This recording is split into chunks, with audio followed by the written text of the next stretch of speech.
mamaya tayo ma-unbox. Ayun, ganun family. Rodin. Rodin.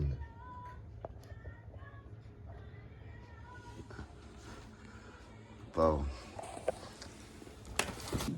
Tayo. May nakatakutan, may aksyon, may nakakailang. Sa madalit sabing, ano pa ba ang nag-enjoy tayo sa mga pelikula. Sit down. Tayo na sinihan at nag-enjoy tayo. Sayang pagtutugan para sa ginintuang edisyon ng Metro Manila Film Festival. Mula noon hanggang ngayon, Unboxing. ang ating kultura sa sining ng pelikula. Mabuhay ang galing at husay. Natapon ko na yung mga luma. Dahil may bago na tayo. Wala ng basya.